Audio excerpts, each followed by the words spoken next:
ma critique et mon avis sur Avengers Infinity War. Ça, on s'en bat les couilles. Du coup, je vais vous parler, faire une critique avec et sans spoiler. Donc forcément, au départ, je vais faire sans spoiler, et ensuite avec spoiler, puis mes attentes sur la suite du MCU. Du coup, Avengers Infinity War, c'est un film des frères Russo. C'est le 19e film du MCU et l'un des derniers films de la phase 3. Du coup, faut se lancer. Mon avis sur ce film, c'est une tuerie. Clairement, c'est une tuerie. Bon, je suis pas objectif parce que je suis un fan. Depuis que j'ai 12 ans, je regarde le MCU. Depuis bien avant, je regardais des films Marvel. Mais il est lourd. Il est clairement lourd. Et j'avais énormément peur sur un film des frères Russo, vu ce qu'ils nous ont fait avec Civil War, que j'ai dû voir peut-être 3 fois. Civil War, c'était du gâchis. Les frères Russo sont capables de faire des très bons films, comme Narnia, comme Avengers Infinity War, mais Civil War, il a oublié.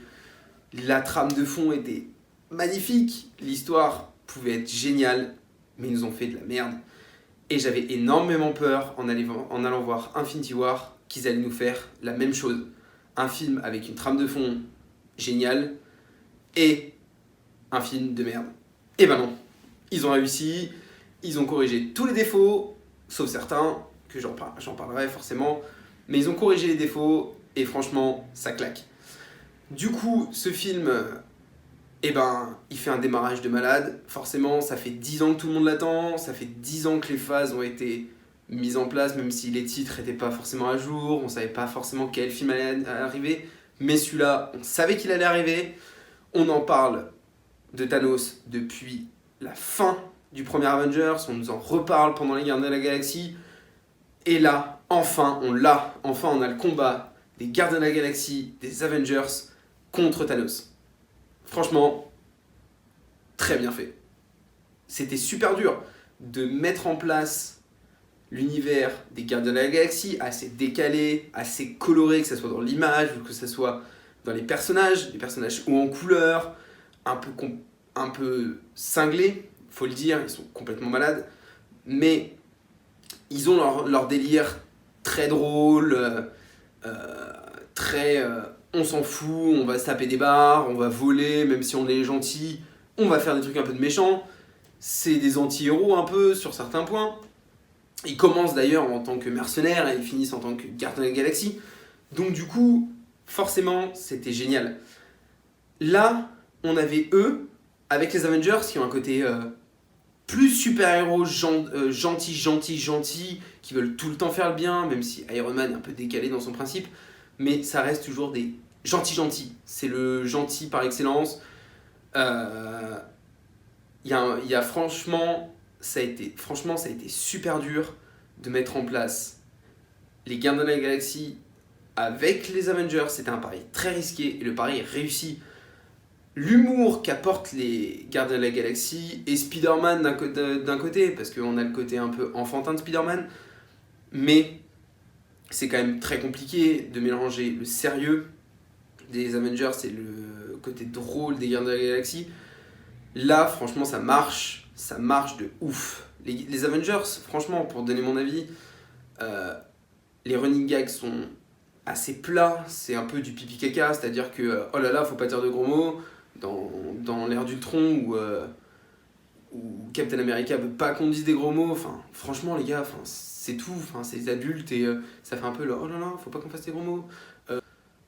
T'aurais eu dans Avengers 1 où on a la scène sur le Léviathan et où ils réussissent, Thor fait ouais, et Hulk le regarde, il met un gros coup de poing dans l'épaule, il l'envoie voler et là il est content. C'est fun, mais c'est fun une fois. L'humour des Gardiens de la Galaxie, moi franchement, de mon avis personnel, les Gardiens de la Galaxie 1 et 2, je les ai regardés mais un nombre de fois incalculable. C'est les films avec Avengers que j'ai vu le plus de fois. Ça me fait toujours autant rire quoi. Groot, il est juste trop mignon ou trop drôle, mais il a toujours un côté très drôle. Forcément avec le jeu s'appelle Groot, c'est assez hilarant. Mais Rocket, il est trop drôle. Ouais, je l'ai volé parce que j'en avais envie. Drax, il est complètement décalé. Il est très space. Mantis, elle est naïve au possible. Star-Lord, Gamora, c'est un côté assez drôle aussi. Donc forcément, il y avait le fait de mélanger, de faire un combat uni, ça avait un vrai challenge. Et franchement, à mon avis, le challenge est réussi. Ensuite, la hype sur ce film, elle était présente. L'attente, elle était présente. D'ailleurs, je l'ai vu ce film 2 fois. La première fois que je l'ai vu, c'était mercredi, lors de sa sortie en salle. Franchement, j'ai essayé d'avoir des places pour la séance de 17h. La séance de 17h et la séance de 20h, elles étaient complètes depuis 3 semaines. Enfin, c'est ouf l'attente qu'il y avait par rapport aux gens. Donc du coup, je l'ai vu une première fois au Grand Rex en 3D. Enfin, j'ai quand même vu au Grand Rex. Du coup, il y avait une ambiance dans la salle où les gens, ils rigolaient, ils applaudissaient. Il y avait des hauts, des oh dans toute la salle, ce qui donnait une vraie ambiance assez sympathique. Mais j'avais besoin, à la suite de ça, de le voir un peu après, pour vraiment proposer quelque chose de un peu plus analysé. Parce que si j'aurais fait ma critique en sortant de la salle, mais j'aurais fait waouh, il est trop bien le film, franchement, il n'y a aucun défaut. Les défauts, je les ai pas vus au premier visionnage. Et je les ai vus du coup au deuxième visionnage. Je l'ai vu du coup hier dimanche dans la salle Grand Large du Grand Rex. Donc forcément, c'est idyllique pour voir un film. L'écran, on a beau être au dernier rang, au premier rang, on a l'écran en pleine gueule. C'est le plus grand cinéma d'Europe, la plus grande salle d'Europe, avec le plus grand écran d'Europe, avec un système son malade. Et il est impressionnant. Encore plus qu'en 3D. Franchement, le fait de l'avoir vu dans la salle Grand Large, avec l'écran gigantesque, il était encore plus immersif qu'en 3D. Et franchement, si vous pouvez avoir l'occasion de le voir dans la salle Grand Large, je sais qu'il reste très peu de temps au moment où je tourne le film. Il va pas rester très longtemps dans la salle Grand Large, parce qu'il y a beaucoup de films qui sortent. Mais si vous avez la chance de le voir dans la salle Grand Large, allez voir dans la salle Grand Large. Je pense que c'est la meilleure salle en France pour pouvoir le voir. Donc mes amis parisiens, si vous avez la chance de le voir, allez le voir direct au Grand Rex. Du coup, ce film, on va faire quelques chiffres un peu rébarbatifs. Ce film, c'est quand même le film Marvel le plus cher de toute l'histoire. Il a coûté 300 millions de dollars. Juste 300 millions de dollars. Il est quand même 50 millions de dollars plus cher que Avengers. C'est impressionnant. En même temps, beaucoup plus de CGI, quasiment toutes les scènes ont des effets spéciaux, mais démentiels. Que ce soit les personnages faits en CGI, que ce soit les décors en CGI, tout est fait en CGI. La chance qu'avait Avengers, un peu pour réduire le budget, c'est que c'est vrai que c'était sur Terre, donc forcément, il y avait moins besoin de mettre des CGI un peu partout. Alors que là, forcément, on est sur un univers spatial et terrestre, et il faut mettre des CGI. C'est quand même, il faut le dire, le film qui a fait le meilleur démarrage de tous les temps. Il a rapporté 250 millions de dollars le premier jour. C'est-à-dire mercredi, il a rapporté 250 millions de dollars. Il est devant Star Wars, Le Réveil de la Force, qui a fait 240 millions, je crois, et Avengers 1, qui est juste derrière, qui a fait 200 millions. Franchement, c'est ouf. Celui qui, en un week-end, a fait avant le meilleur score que Avengers Infinity War, c'est Fast and Furious 8, qui a fait 448 millions de dollars, je crois. Et Avengers Infinity War, accrochez-vous bien, a fait 630 millions de dollars de recettes. C'est impressionnant. On sent l'attente qu'il y a eu. Du coup, j'ai fini avec tout ça, un peu ce côté un peu rébarbatif du qu'est-ce que j'en ai pensé sans révéler un peu les infos. Du coup, je vais en passer tout de suite à l'analyse avec spoiler. Donc, si vous n'avez pas vu le film, quittez tout de suite. Parce que je vais balancer forcément des grosses infos et des scènes qui sont dans le film, un peu plus analysées. Donc forcément, si vous n'avez pas vu le film, ne regardez pas la suite. Si vous avez vraiment envie de le voir, regardez pas la suite. Je vous aurais prévenu, ça a commencé maintenant. Du coup, comme je l'avais dit avant, le fait de mélanger les Gardiens de la Galaxie et les Avengers, c'était très dur. Moi, il y a une scène qui m'a juste fait rigoler. C'est lorsqu'ils sont sur Titan, avec Stark, d'ailleurs qu'on voit dans la bande-annonce, Stark qui fait un peu son plan et qui dit ouais, il faudrait qu'on fasse comme ci, comme ça et tout. Et Star-Lord qui le regarde fait ouais, c'est un très bon plan mais il est naze. Et du coup Stark qui fait ouais, vous faites comment? Et l'autre il lui dit bah j'ai pas de plan, on n'a jamais de plan. Et t'as Mantis qui le regarde genre ultra sérieux qui fait ouais, avec nous ça passe ou ça casse. Bah c'est exactement ça. Et le film ça a passé ou ça cassait. Franchement ça passe. Les gars, ça passe. Enfin là, je pense qu'il y a des gens qui l'ont vu. Vous allez me dire ce que vous en pensez, mais franchement, il passe. Franchement, c'est le genre de film, je vais le revoir, genre, je sais pas combien de fois, parce que j'ai déjà vu 2 fois, en moins d'une semaine, mais franchement, c'est comme Avengers 1, je vais le revoir, et je pense que j'aurai toujours le même plaisir de voir ce film. Je vais parler d'un truc qui m'avait fait grave plaisir, c'était la bataille du Wakanda. La bataille du Wakanda, bon, ok, elle a un côté un peu énormissime et compagnie, mais elle m'a rappelé des films qui ont bercé ma jeunesse. C'est-à-dire que, je sais pas si vous l'avez remarqué, mais elle me rappelle 2 films. Tout d'abord, Star Wars épisode 1, La guerre des clones, la bataille sur Naboo. Je sais pas si ça vous a fait penser aussi à ça, mais la bataille sur Naboo, on a du coup les Gungans avec les Naboo qui se font envahir par les droïdes de la Fédération du Commerce. Et il y a ce côté un peu dôme d'énergie, peu de personnes avec peu de moyens pour se défendre. Et d'un autre côté, une armée monstrueuse avec des vaisseaux qui arrivent du coup de l'espace et qui sont là pour tout détruire. Au début, genre, ils n'arrivent pas à passer, et puis d'un seul coup, ils envahissent, et c'est un cataclysme. Et ben, cette scène me fait énormément penser à ça. C'est-à-dire que la bataille du Wakanda est très proche de la bataille sur Naboo. Alors, est-ce que c'est un clin d'œil ou non, je sais pas. Mais franchement, ça m'a fait plaisir. Et il y a un autre film, forcément, c'est un film des frères Russo. Donc, dans le fait de filmer, de mettre en place une bataille, c'est proche, c'est le monde de Narnia. Je sais pas si vous vous rappelez la bataille qu'il y a entre les gentils et les méchants. Donc, les troupes alliées des héros et la sorcière blanche. Il y a ce côté aussi, pareil, masse énorme de méchants avec des bêtes ultra féroces et compagnie. Et d'un autre côté, les tout gentils, tout mignons. Et ils arrivent et ils y vont la tête la première. Et d'ailleurs, c'est les héros, comme c'est filmé exactement pareil. Hein. C'est les héros principaux qui vont les premiers sur le champ de bataille, qui courent en premier et les autres sont derrière. Et la méchante et là les méchants sont du coup en retrait des troupes. Et ben c'est exactement pareil. Et pareil, il y a un côté avec avant la bataille, il y a une rencontre entre les gentils et les méchants dans le No Man's Land. Et ça se passe exactement pareil. Et franchement, ça m'a fait énormément plaisir. Alors, c'est un clin d'œil et en plus, c'est réalisé par les mêmes personnes. Donc forcément, ils ont à peu près la même manière de filmer. Mais c'est cool. C'est cool de revoir un type de bataille comme ça. Et quand on a été habitué à la bataille sur Civil War, franchement, tant mieux. C'est tant mieux qu'ils aient fait ça. Ensuite, ouais, je voulais parler aussi des morts. Des morts dans le film parce que je m'attendais à un truc genre quelques morts avec Iron Man. Je pensais que Captain America, enfin Steve Rogers maintenant, parce qu'il n'est plus Captain America, il veut plus l'être.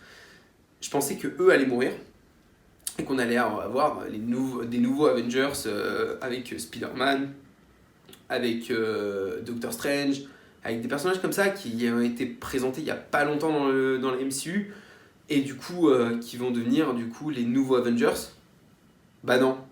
Non. Ils ont voulu nous la jouer à la Game of Thrones. D'ailleurs, il y a un des personnages de Game of Thrones qui est dans ce film, on en reparlera un peu plus tard, mais il est dans le film, c'est celui qui joue Tyrion Lannister, qui joue d'ailleurs, il y a un running gag dessus, c'est hilarant. C'est-à-dire qu'on nous annonce que c'est un nain qui travaille dans les forges, et le mec fait genre 4 fois la taille de Thor, et ça m'a trop fait rire. Bref, du coup, dès la scène de départ, on a juste eu le MCU qui est avec leur Marvel Cinematic Universe annonce comme d'habitude, mais on n'a pas encore le titre qui est arrivé et on a déjà 2 morts. C'est-à-dire qu'on a Heimdall qui utilise du coup le Bifrost une dernière fois pour envoyer Banner, enfin Hulk à ce moment-là, sur la Terre. Et du coup, il se fait empaler, mais gratuitement, par les troupes de Thanos. Juste après, on a eu la scène qu'on voit dans le trailer, où d'ailleurs c'est très bien joué parce qu'on pense que Loki va se rallier à Thanos, pas du tout. Loki du coup est vraiment gentil, est un vrai personnage gentil, mais il se fait tuer en 2 secondes et hop là c'est torché, 5 minutes de film, on a déjà 2 morts. Ensuite du coup, donc, dans la continuité de la recherche des pierres d'infini, on a Gamora qui meurt, enfin je suis trop triste parce que Gamora, j'adore ce personnage. Elle emmène du coup Thanos sur Volmir, la planète où il y a la pierre de l'âme. Il rencontre Red Skull, enfin je sais même pas ce que Crâne Rouge fout là, enfin il sert juste à rien à part à faire un easter egg, ça m'a traumatisé. Enfin genre j'ai pas compris l'utilité de mettre Crâne Rouge là-dedans à part faire oh mon dieu il y a Crâne Rouge, il est encore vivant. Enfin c'est stupide, c'est inutile. Bref, c'est un des mauvais côtés du film que je trouve un peu foutre des anciens méchants un peu partout et c'est un peu naze quoi. Mais par contre, ouais, Gamora qui meurt, parce qu'il faut une âme pour une âme, et c'est une des premières fois où on voit Thanos humain. Enfin, avec une humanité. Où on s'y attend pas forcément. L'autre, il la pousse dans le ravin et elle meurt. Enfin, je pensais qu'elle allait survivre, mais non. Et du coup, il obtient la paire de l'âme. Donc ensuite, il y a la scène où on a Vision qui meurt. On a 2 heures de film à peu près, même plus que ça, parce que les dernières minutes, elles durent genre peut-être 10-15 minutes. On a plus de 2 heures de film où on a Vision, on pourrait lui ôter la pierre. Non, on va pas lui ôter à la pierre, une vie pour une vie, c'est pas possible, machin, on marchande pas une vie, patati patata. Du coup, Wanda, quand elle voit Thanos, elle se dit, bah, faudrait peut-être que je la détruise, elle détruit la pierre, sauf que malheureusement, Thanos a déjà la pierre du temps. Et du coup, il remonte le temps, il arrache la pierre, et Vision meurt pour rien. Donc voilà. Et ensuite, bien sûr, forcément, il y a les morts en cascade. On a le Soldat de l'Hiver, Black Panther, Mantis, Star-Lord. Tous les personnages qui sont arrivés derrière meurent en cascade. On a du coup l'agent Hill et Nick Fury qui meurent aussi dans la scène post-générique. On ne sait pas s'ils meurent avant ou après. Enfin, on sait que c'est dans le cataclysme qui se passe. Mais du coup, il reste que Steve Rogers, Iron Man, Black Widow, War Machine, Thor et Bruce Banner qui restent en vie. C'est-à-dire qu'on a les Avengers du départ, à part War Machine, mais qui est quand même dans la phase 1, et ben on a nos personnages de départ qui restent là. Et c'est très frustrant. J'ai pas compris. Les gars, c'est chaud quoi. Pourquoi vous faites ça? Ils ont fait leur temps, ça fait 10 ans qu'on les voit sur l'écran, ça fait 10 ans qu'on est habitué à eux et on commence un peu à en avoir. Enfin, moi pour ma part, je commence un peu à en avoir un cul quoi. Les gars, ça fait 10 ans qu'ils sont là, faudrait peut-être qu'ils partent quoi. Déjà dans Iron Man 3, Iron Man devait prendre sa retraite, mais pas du tout. Et donc du coup, c'est dommage quoi. Je voulais parler aussi d'une autre chose, c'est le power-up des personnages. Ça fait grave plaisir parce que on a quand même un petit changement dans les personnages. On a Doctor Strange qui, avant le film, obtient de nouveaux pouvoirs, est plus puissant, il peut manipuler plus facilement les réalités, et c'est grave agréable. On a Iron Man qui du coup a son nouveau plastron là, fait en nanoparticules, du coup ça fait une armure qui s'adapte et compagnie, il peut faire plein de trucs différents, ce qu'il ne pouvait pas sur ses armures avant, jusqu'à la marque 42, c'était pas possible. Après ça fait très penser à l'armure Extremis dans les comics, sauf que bien sûr le MCU ont choisi de utiliser Extremis pour un espèce de sérum anti-mort et de surpuissance, qui d'ailleurs, j'ai adoré Iron Man 3, je trouvais qu'Extremis, c'était pas top quoi.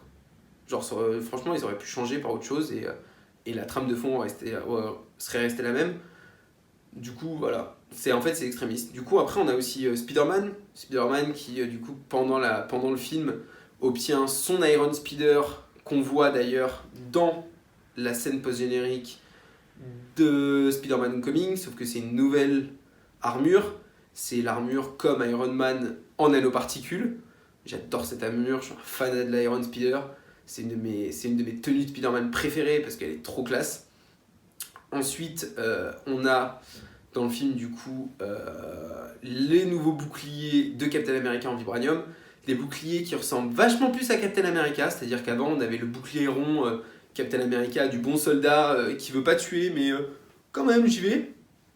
Là on a le nouveau Captain America, le Steve Rogers, avec 2 boucliers offensifs, et quand il fait ce mouvement-là avec le bras, on a des lames qui se déploient, donc c'est vrai que c'est mieux. On a le Soldat de l'Hiver aussi, qui a un nouveau bras en vibranium, dont d'ailleurs, je tiens à le signaler, l'apparence ressemble énormément à l'armure du cousin de T'Challa dans Black Panther, le côté les bandes dorées. Enfin, pour moi, ça m'a fait rappeler ça. Je sais pas pour vous, mais pour moi, ça a été ça. Quoi d'autre? Oui, la fameuse arme Stormbreaker, fait par le nain. Et Stormbreaker, apparemment, c'est l'arme la plus puissante de l'univers. On n'en voit pas toute la puissance dans le film. On en voit un peu quand même. Enfin, on sent la différence avec Mjolnir qui a été détruit par Hela dans Thor Ragnarok. Mais on sent qu'il y a un autre délire quand même. Enfin, le mec peut manipuler le Bifrost. Ses pouvoirs quand même sont juste décuplés. Genre, il lance des éclairs mais dans tous les sens, alors qu'avant c'est vrai que c'était un jet assez puissant mais pas autant, alors que là c'est genre une puissance de ouf. Et en plus dès qu'il arrête de l'utiliser, il y a quand même des flammes bleues qui restent. Enfin, je trouve ça trop stylé, même visuellement c'est génial. Enfin, j'adore Thor de toute façon, donc c'est mon personnage préféré. Je voulais parler aussi du coup d'un des trucs qui m'a grave saoulé dans le film, franchement. Après forcément il faut qu'il y en ait, mais ces moments-là ont été un peu gâchés par le trailer. Trailer qui, comme d'habitude, nous balance la moitié du film et nous spoil la moitié du film. Et du coup, quand on a un truc de ouf, on s'y attend. Parce qu'on l'a vu. C'est-à-dire que le premier truc qui m'a saoulé, c'est les Deus Ex Machina. Qu'on a vu avant. C'est-à-dire que quand on nous met un Deus Ex Machina, mais qu'on s'y attend pas du tout, c'est cool. Franchement, ça tue. Je kiffe de ouf les Deus Ex Machina. Parce que, même si c'est simple, c'est super simple de faire un Deus Ex Machina parce que ouh, ça y est, il y a un nouveau truc qui arrive, c'est cool. Mais ça a une utilité, c'est-à-dire qu'on a le moment où on se dit merde, ils sont dans la galère, ils vont mourir. Bam, Deus Ex Machina, c'est simple, mais c'est efficace. Le premier Deus Ex Machina du film, c'est un des moments qu'on voit le plus dans le trailer. D'ailleurs, dans le trailer, c'est donner un bouclier à cet homme, et du coup, on voit Steve Rogers apparaître dans l'ombre. Et ben quand on voit la scène du coup de Wanda et Vision qui sont en train de se faire ratamer la figure, je crois que c'est à Dublin, je crois, ou Glasgow, je sais plus, dans une gare. Et d'un seul coup, on voit un train passer, elle lance la lance, oui, elle lance la lance. Oui, elle lance la lance.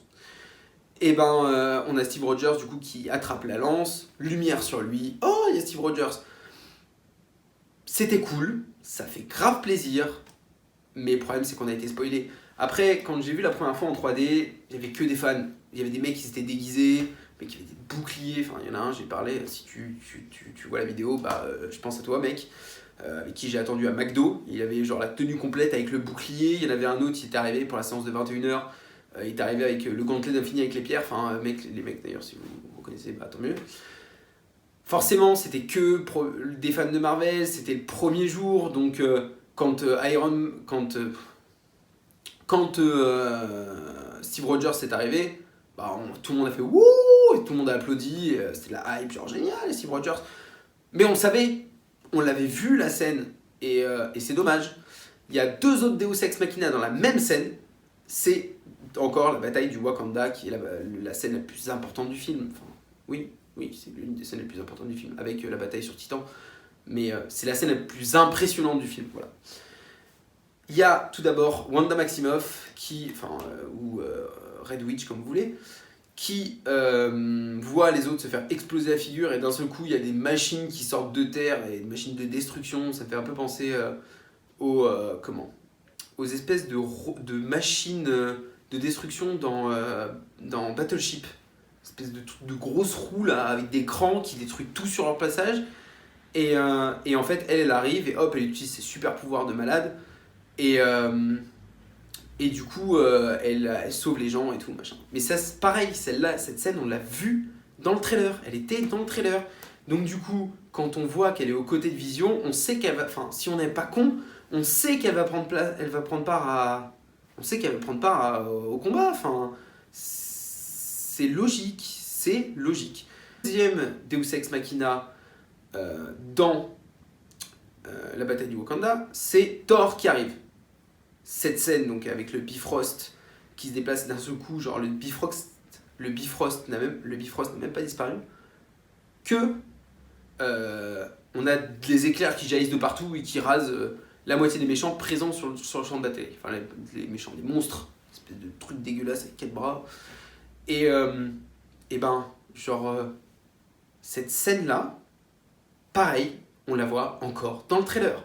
Donc on sait forcément que Thor, dès qu'il a son marteau, et on sait qu'il va l'avoir son marteau, enfin sa hache maintenant, Stormbreaker, et il va arriver sur le champ de bataille, il va tout raser. C'est dommage, parce que genre, dans le film, des moments qu'on s'y attendait pas, genre ça nous a choqués. Par exemple, il y a la scène où Vision se fait empaler avec une lance, avant la scène de bataille dans la gare. Il y a un vrai jumpscare, et moi je l'ai vu 2 fois, et même la deuxième fois ça m'a encore surpris, parce que j'étais pas habitué à cette scène, et elle m'a surprise 2 fois de suite. Et pareil, le méchant qui empale Vision se fait empaler par Steve Rogers avec sa lance, tant pis pour ta ma gueule. Et du coup, pareil, deuxième jumpscare, et ça marche de ouf. Mais franchement, s'ils auraient pas mis dans le trailer, alors certes, c'est ultra visuel, c'est magnifique, c'est trop bien fait, c'est oh mon dieu, regardez, il va y avoir Steve Rogers dans le film. Enfin, forcément, on le sait, c'est les Avengers, quoi. Et franchement, il n'y aurait pas eu ça dans le trailer, et ça aurait fait encore plus plaisir. Mais vraiment, ça aurait été un grand plaisir de découvrir, dès la première séance, le fait qu'il y ait Steve Rogers qui apparaît à tel moment. Je voulais parler d'un autre truc, c'est Thanos. Thanos, on nous l'annonce depuis Avengers comme le super méchant. Certes, c'est le super méchant, mais vu comment elle a été présentée dès le départ, on avait forcément une mauvaise image de Thanos.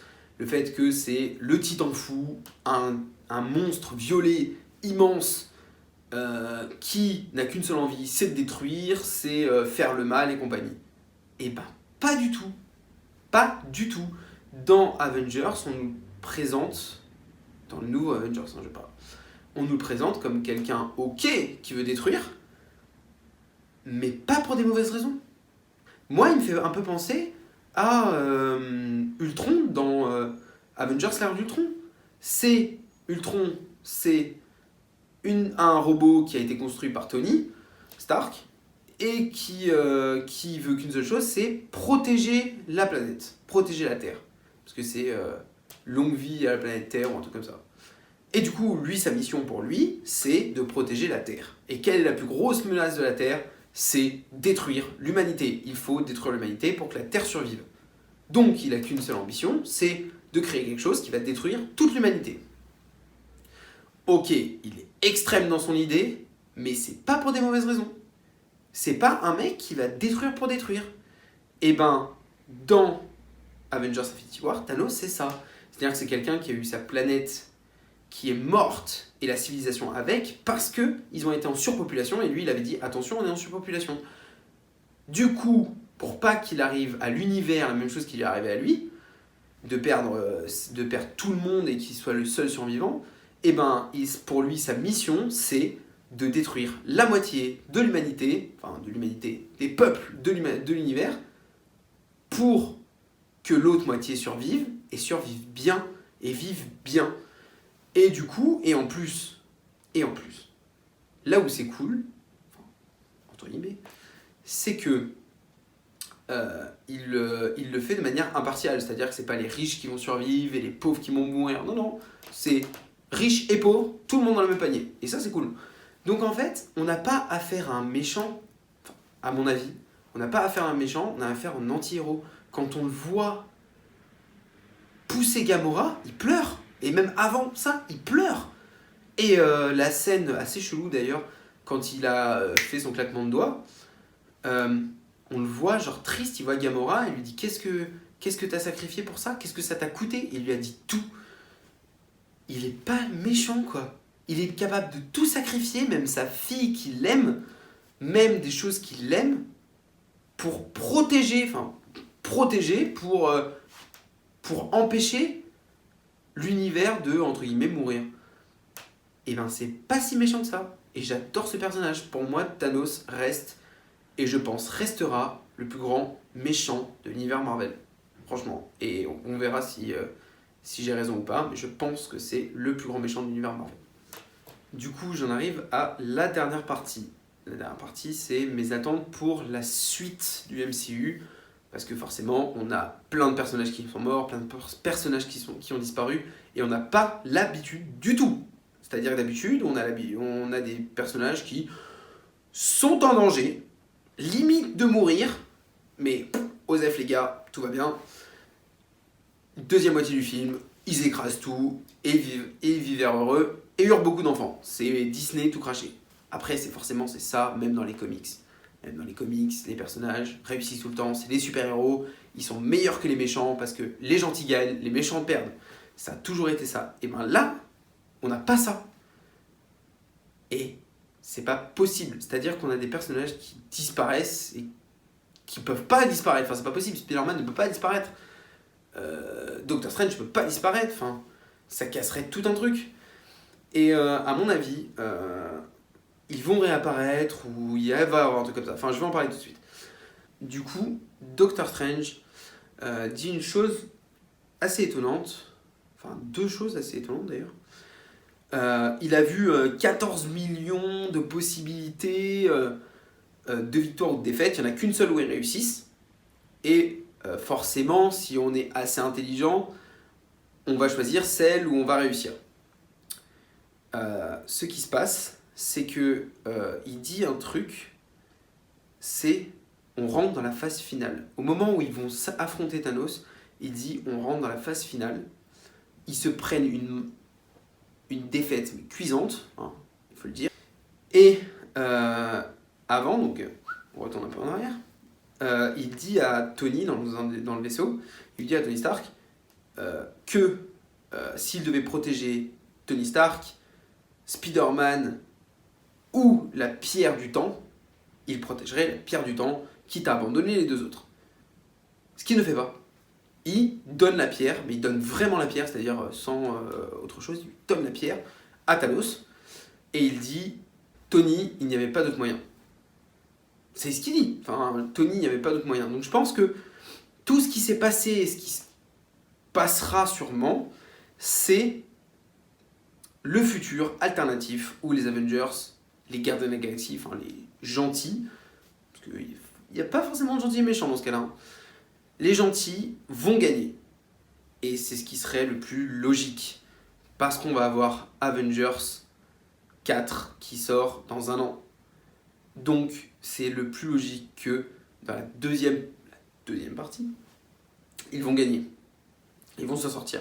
D'ailleurs, dans la scène post-générique, Nick Fury utilise un vieux téléphone des années 90, début 2000. Il utilise ce vieux téléphone-là pour envoyer un message à Captain Marvel. Ce vieux téléphone est un peu modifié quand même, il y a des trucs un peu technologiques dessus. Et il envoie un message à Captain Marvel. Captain Marvel, le film sort un mois avant le prochain Avengers. Ce film, par rapport aux images qu'on a vues, qui ont fuité, ce que Marvel a publié, ce film sera dans les années 90. Donc, il y a deux options, pour que ce soit à peu près logique. Il y a deux options. Soit elle est dans les années 90 et elle reçoit ce message dans le passé, et du coup, elle va pouvoir prévenir les futurs Avengers qu'il va se passer ça, et donc du coup changer le cours des choses, et c'est ce que Doctor Strange peut-être a vu. Ou alors, deuxième théorie, c'est que elle est dans un autre univers, et elle va venir dans notre univers pour changer les choses et compagnie. Pareil, peut-être dans le passé. Donc c'est soit elle est de cette terre-là, soit elle est d'une autre terre, et elle va venir dans notre univers, mais forcément elle changera le cours des choses. C'est, je pense, la théorie la plus plausible. Pourquoi je dis ça par rapport à le fait qu'elle soit dans un autre univers? C'est que dans pas si longtemps que ça, on a Ant-Man and the Wasp qui va venir, et le thème de fond, c'est l'univers quantique, le monde quantique.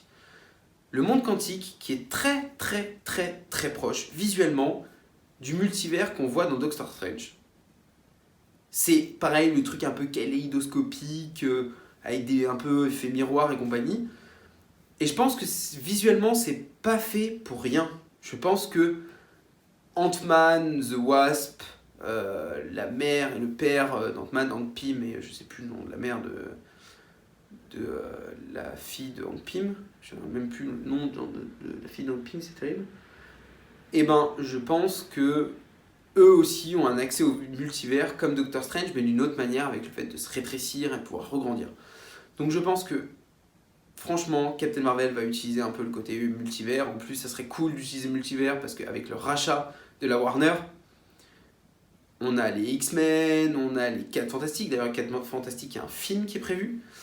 On a pas mal de choses qui peuvent être mises en place avec tout ça. Et je pense que Captain Marvel aura une importance énorme dans le futur, ou alors le passé des Avengers.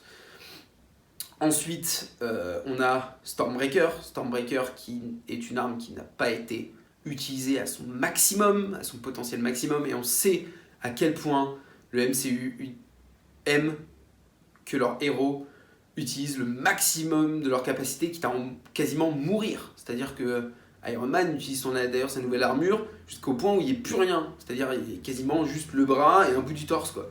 Donc on sait qu'ils aiment quand ils se dépassent, et d'ailleurs c'est un peu le côté hype pour les fans et tout. C'est oh mon dieu, il a fait le maximum et il a pas pu. Alors que là, genre, en vrai, Thor il s'est pas foulé, hein. Il a pas fait des trucs de ouf. Et du coup, on n'a pas encore vu ce que était capable Stormbreaker, et je pense que Stormbreaker sera l'arme capable vraiment de tuer Thanos, et d'ailleurs c'est ce que Thor dit, c'est que c'est une arme qui est capable de tuer Thanos. Donc je pense que Stormbreaker sera l'arme mortelle. Je vais revenir aussi sur un truc pour le futur des Avengers, des Gardiens de la Galaxie, c'est que depuis des années, on sait à peu près le nom des films des prochaines phases.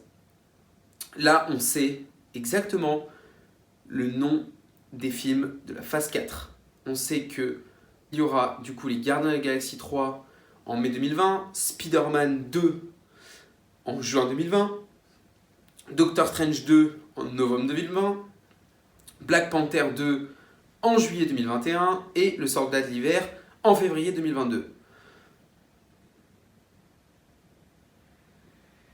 On sait qu'ils vont revenir, enfin, depuis tout à l'heure je vous dis que c'est peut-être qu'ils vont revenir, mais forcément, veuillez me croire que si ces films-là sont annoncés dans la phase 4, c'est pas que c'est des origin stories ou des backstories. On n'a pas un retour dans le passé. C'est des films de la phase 4, donc ça se passe après la phase 3. Ça a toujours été comme ça et ça sera toujours comme ça. Les films de la phase 2 se passent dans la phase 2, les films de la phase 3 se passent dans la phase 3, les films de la phase 4 se passent dans la phase 4. Ça sera, et ça, c'est toujours comment ils les ont fait, et je pense pas qu'ils vont changer les choses. Comment on peut avoir les Gardiens de la Galaxie sans tous les Gardiens de la Galaxie? Il va rester qui? Nova, et Nova, le film est après les Gardiens de la Galaxie 3.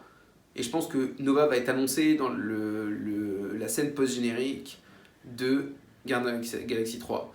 Comment on peut avoir un Spider-Man 2 sans Spider-Man, enfin sans Tom Holland, enfin le Spider-Man de Tom Holland, pardon. C'est pas possible. Doctor Strange, j'ai pas deux Doctor Strange, à part que ce soit un autre Doctor Strange, un autre univers, enfin ça serait chelou. Et comment on peut avoir un Black Panther 2 sans T'Challa? Enfin c'est pas possible les gars. Donc, croyez-moi, il y aura le retour des Avengers. Je pense que Captain Marvel va faire changer le cours des choses. On va du coup revenir un peu sur le passé. D'ailleurs, sur le tournage d'Avengers 4, les acteurs sont des fois dans leur costume d'Avengers 1. Je pense pas qu'il y ait une raison pour rien. Hein. Franchement, c'est obligé qu'on va avoir un retour en arrière, un changement de situation, et du coup, on va le tuer, et puis voilà, bah, c'est fini, et tout le monde est content, ils vivent heureux, et ont beaucoup d'enfants. Ça sera ça. Du coup, voilà, j'en ai fini avec mon analyse, mon avis. Je pense que cette vidéo va être très très longue. Ça doit faire peut-être 1h30, 2h que j'ai filmé. Mais je voulais faire quelque chose de complet. Parce que voilà, j'en avais envie. D'ailleurs, le fait de faire des vidéos comme ça, j'en ai toujours eu envie. J'avais eu les couilles de le faire. Du coup, bah, c'est ma première vidéo, donc vous me direz ce que vous en pensez. Si vous avez aimé cette vidéo, que vous l'avez regardée surtout jusqu'à la fin, bah, mettez un petit pouce bleu, ça fait toujours plaisir. Et du coup, dites-moi ce que vous en avez pensé, si vous êtes d'accord avec moi, si vous n'êtes pas d'accord avec moi, on pourra se fighter un peu dans les commentaires, ce sera cool.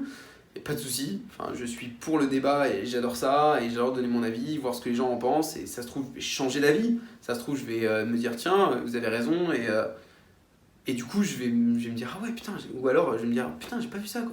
Et ça serait cool, tu vois, que j'ai pas vu ça. Genre, je kifferais, et tant mieux. Du coup, voilà. Donc, si vous voulez vous abonner à ma chaîne, bah, ça me ferait énormément plaisir. Un petit pouce bleu, toujours plaisir, comme je vous l'ai dit. Et je vais vous mettre en lien mes réseaux sociaux. Je fais principalement de la musique, donc je fais beaucoup de sorties et compagnie. Vous le verrez sûrement dans mes vidéos. Je ferai un peu de critique de cinéma, un peu de critique de musique, quelques vlogs sur les soirées que je fais et compagnie, parce que je sors énormément, malheureusement. Et heureusement d'ailleurs, mais je fais énormément de grosses soirées et j'adore ça. Et du coup, voilà. Donc merci d'avoir regardé la vidéo jusqu'au bout et ciao les gars.